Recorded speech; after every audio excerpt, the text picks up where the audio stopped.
Bismillahirrahmanirrahim. Assalamualaikum warahmatullahi wabarakatuh. Saya Neneng Kartini dari Akuntansi kelas C1 akan menjelaskan tentang buku besar dan buku besar pembantu. Buku besar General Ledger, bukti catatan akhir, yang merupakan kumpulan rekening dua neraca dan rekening laba rugi. Menampung ringkasan data yang sudah diklasifikasikan yang berasal dari jurnal, sumber data untuk menyusun neraca, laporan laba rugi, dan laporan perubahan modal.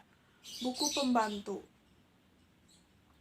Rincian dari rekening 2 dalam buku besar, rekening kontrol, buku besar yang rinciannya dibuat dalam buku pembantu.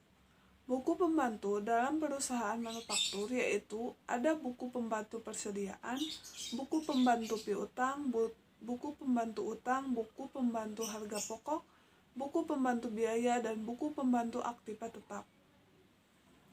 Selanjutnya ada formulir rekening buku besar, rekening bentuk biasa, rekening saldo dengan 1 kolom saldo, rekening saldo dengan 2 kolom saldo, rekening dengan saldo lama dan saldo baru. Klasifikasi rekening dilihat berdasarkan dari laporan keuangan dan berdasarkan arus nilai.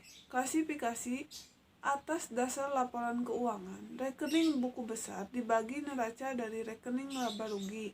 Rekening neraca dibagi dalam kelompok aktiva, utang, dan modal. Masing-masing kelompok dibagi dalam golongan aktiva dan rekening laba rugi dibagi dalam kelompok penjualan. Masing-masing kelompok dibagi menjadi golongan, sub-golongan, atau langsung ke rekeningnya, memberikan kode kepada masing-masing rekening dalam klasifikasi. Kode adalah suatu kerangka yang menggunakan angka atau huruf atau kombinasi angka dan huruf untuk memberi tanda terhadap klasifikasi yang sebelumnya telah dibuat. Dengan kode ini akan memudahkan proses pengolahan data karena dengan kode, data akan lebih mudah diidentifikasi. Syarat kode yang baik yaitu: yang pertama, kode disusun perlu disesuaikan dengan metode proses data.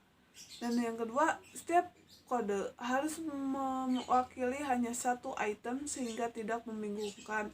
Yang ketiga, kode yang dipakai harus memudahkan pemakaian untuk mengingatnya.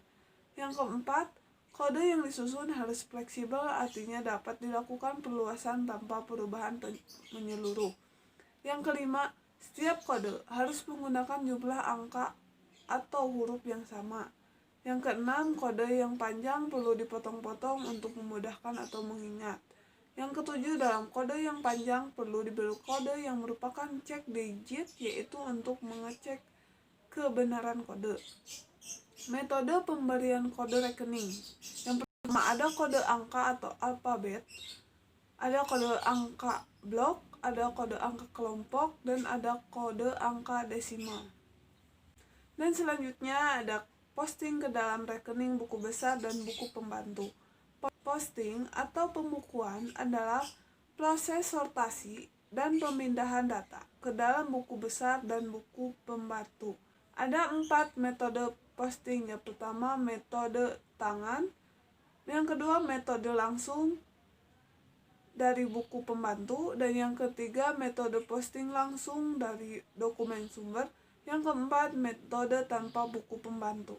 Cara penanganan dokumen sumber. Dokumen sumber dari media tunggal dan dokumen sumber dari media campuran. Media tunggal, dokumen sumber yang hanya berisi satu rekening yang di debit atau satu rekening yang dikredit. Contoh, faktur penjualan. Dan dari media campuran, dokumen sumber yang berisi lebih dari suatu rekening yang dikredit atau lebih dan satu rekening yang kredit. Contohnya, bukti kas keluar. Sekian dari saya.